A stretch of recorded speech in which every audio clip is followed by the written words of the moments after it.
Hi, welcome to Creating a Smart Home, an introduction to smart devices. I'm Ashley.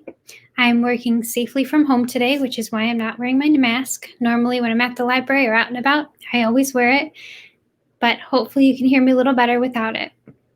So today, you are tuned in to Creating a Smart Home. We're going to do an overview of what a smart device is, what a smart home is, go over the benefits and some possible dangers of having a smart home. Then we're going to go over the options you have to start creating a smart home. So let's get started. What is a smart device? A smart device is an electronic device that connects wirelessly to other networks or devices. Connecting wirelessly is typically done through Wi-Fi, Bluetooth, or mobile data. You can use your smartphone or smart device to interact with other smart devices or use it on its own.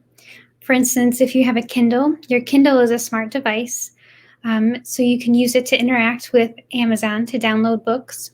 You can also use the Kindle on its own to read books after you've downloaded them. The most common example of a smart device is a smartphone. Can your phone connect to the internet? Then you have a smartphone.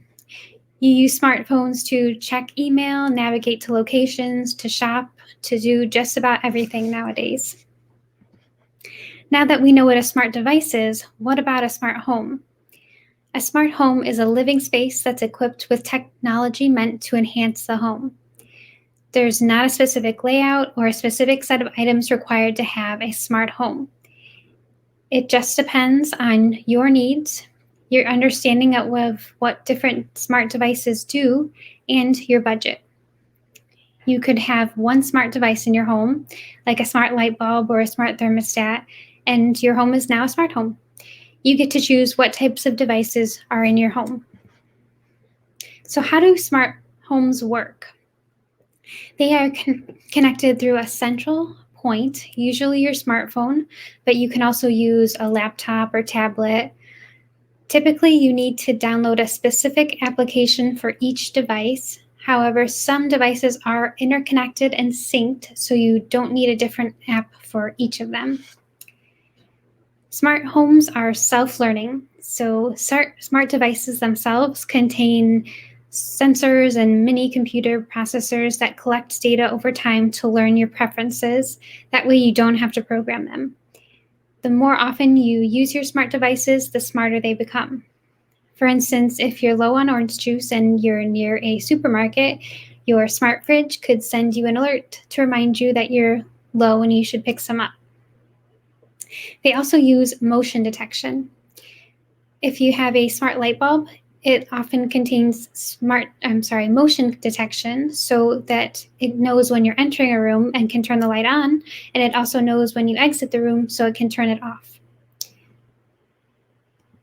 So we've gone over a few things that make a smart home beneficial, but here are some more specific details.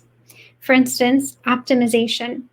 Some devices might communicate with each other. For instance, if you have a smart scale, it could communicate with your treadmill to help you track your health.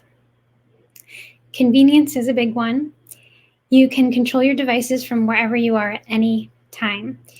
So you can order carryout from your couch using your virtual assistant. You can use your phone to turn on your lamp on the other side of the room.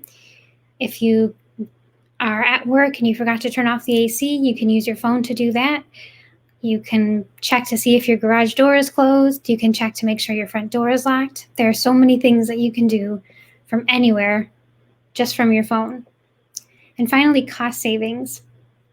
You can program your devices to learn your patterns, and so they can turn off when they aren't necessary. For instance, smart light bulbs use LED, which use 75% less energy than incandescents. Many light bulbs also have dimmers, which can save you an additional amount of money because they also use less energy. You can use smart plugs to turn off certain devices while you're away, when they're not in use. They also track vampire power, which is when devices drain power while not in use. There's also smart leak sensors, which monitor under sinks, behind toilets, by your washing machine to let you know if one of your machines is leaking. There are a lot of ways that you can save money with smart devices in your smart home. And while there are some really great advantages to the smart home, there are also some things that we need to be cautious of. So let's go over a few dangers of a smart home. To start off, let's talk about security. If all of your devices are connected, if one device is compromised, then all of them are going to be compromised. Smart devices are connected through the internet, and so they're subject to malware and hacking. So it's very important to keep your devices up to date as soon as new updates are available. Similarly, privacy can be an issue. Some companies collect data from your smart devices. For instance, in 2019, consumers discovered that Amazon Alexa was recording their conversations even when they did not have them set to record. Amazon claims that this occurs with a very small number of conversations and that the data is used in order to better train Alexa for speech recognition and natural language understanding. The last one I want to touch on is hyperconnectivity. So when you're always connected to your digital devices, you may forget about the world around you. There are many consequences to always being on your phone, like text neck or text claw, just to name a few. But it can also cause things like depression and anxiety if you aren't setting healthy boundaries. So if you are interested in a smart home, just make sure you have clear boundaries with how often you're using these devices. All right, so we've gone over some dangers, the benefits. We have an understanding of what a smart device is and what a smart home is. So where should we start? There's so many options. It's important to start small and find a device that would really benefit you and your family. So let's start and take a look at a few. The virtual assistant. You give your virtual assistant voice commands to get news, weather, podcasts, recipes, play music, and so many other things. They typically cost anywhere from $50 to $300, and there's a lot of different examples like Siri, who is available through the Apple HomePod, Alexa, who is available through the Amazon Echo, and also the Google Home Assistant. Like I mentioned earlier, some virtual assistants are known to record your conversations, and while this is very unlikely to occur, you might want to consider unplugging your virtual assistant when it's not in use. Another common smart device is the smart smoke and carbon monoxide detector. The detector not only notifies you if there is a fire or carbon monoxide leak, it tells you exactly where it is. Once you install the application and download it onto your phone, you connect to it wirelessly, and then you'll get alerts on your phone whenever anything happens, like if there was smoke detected.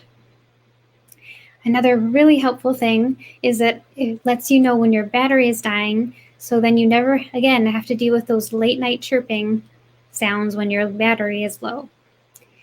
These typically cost anywhere from $80 to $170.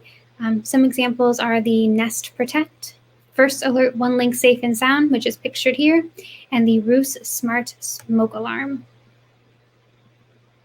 Another very common smart device is the Smart Thermostat, which allows you to control your home's temperature remotely. It can learn your schedule to turn itself down when no one is home, and it also balances the temperature throughout your home. Consumer Energy estimates this device saves $180 per year on utility bills. The device itself usually costs about $100 to $250. There's a few examples on this slide, including Google Nest Thermostat E, Ecobee Smart Thermostat, and the Honeywell Home T5 Plus Smart Thermostat. Another device you might want to consider is the Smart Doorbell and Lock. So if you can't remember if you locked your front door, this is a great option for you. Oftentimes these have keypads, fingerprint technology, motion detection, and cameras. So it can tell you if there is someone at your door and sometimes show you a picture of who is at your door. It also can allow you to remotely allow people into your homes. If you're on vacation and you're trying to let someone in to feed your cats while you're away, you can do that. And this typically costs anywhere from $160 to about $250. There's the Nest Hello, which is a video doorbell, the Next X Yale Lock, August Smart Lock Pro Plus Connect, and the Ultra Lock U-Bolt Pro plus Wi-Fi Bridge, and so many others. Another very common one and fun one is the Smart TV, which connects to Wi-Fi in order to access movies, shows, video games, applications, and more without necessarily having any sort of cable. Some even have virtual assistants built in. The cost range is quite substantial depending on size and quality, but a 50-inch Smart TV won't be any less than about $350 for a basic model, but they're typically closer to $600 and can be even more money. So now that we went over some details about some of the more common ones, I'm going to go over just a few more quickly. So to start, there's the smart lights, which is where I started. They are LED, so they're less energy, again, controlled by your phone, and these ones are easy to link up to other devices as well. They can be anywhere from $8 to about $64 per bulb. There's the Philips Hue White, the Color Ambiance, Sengold Smart Wi-Fi bulb, and Wisey's Wi-Fi bulb. I started with the Color Ambiance, which I really like because you can change the bulb color to be any color you want. It can be red, pink, blue, purple, green, yellow, or you can set it to your typical, soft white light. There's also the smart power strips and outlets and smart plugs. Those are a little more expensive, usually about $20 to $70, but it does help you keep tabs on your energy use. You can also turn it off from your phone, so that is really helpful. So the smart vacuum is another common one that you hear about because you can vacuum your home with a click of a button. This is another large range for the cost, starting around $150, but it can go up to $800 depending on if you're getting the Roomba, the UV, or Bissell. And then the last one I want to go over is the smart refrigerator, which is the most expensive one that I'm going to talk about today, ranging anywhere from $2,000 to $4,000 depending on the brand. But most refrigerators and electronic devices like Frigidaire, Samsung, GE have different types of smart refrigerators. And depending on the one you get, you can, sometimes it'll create a shopping list for you. It can stream music. You can actually look inside your fridge. It can send you messages about when different items are low. There are a lot of different possibilities for that. So hopefully one of these smart devices caught your interest and you might consider getting one and starting your own smart home. And if you do that, I do want to go over some tips to keep in mind to keep you safe. So the number one thing is always keep your firmware up to date, updating as soon as a new version is released. If you have an app installed on your phone, you can typically check the app for updates. You can also allow the app to send you notifications so you know exactly when the new update is released and you can update right away. It's also important to monitor your privacy and security settings for each device. Again, this is done through your phone typically because you have the application on your phone. And there is usually a setting called privacy and security or something like that where you can tell exactly the settings for that device. And you can usually change them in that same place as well. You can also enable only what you have to on your phone for that device. So each application, there's usually settings that allow access to things like camera, location, and contacts. So, for example, if you have a smart light bulb, the smart light bulb does not need access to your camera or your contacts. It just doesn't make sense. So it'd be good to limit its ability to control those things. You also want to monitor what's connected on your network at your home, and also just check to see if there's other people connecting to your network at home so that you know exactly who has access to your smart devices. These are just a few tips that are really important, but there are even more at the Privacy, Identity, and Online Security via the Federal Trade Commission Consumer Info, if you want to follow that link below. If you don't have time to write that whole name down, you can always give us a call or send us an email. I'll have that information on the next slide. So if you have any questions, you can give us a call at 248-796-4358. That is our tech helpline.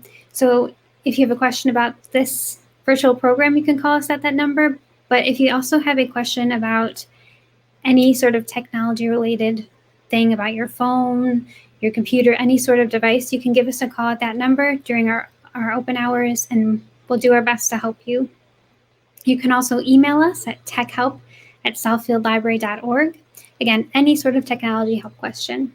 And another way is to submit an online technology help form on our website, which is southfieldlibrary.org.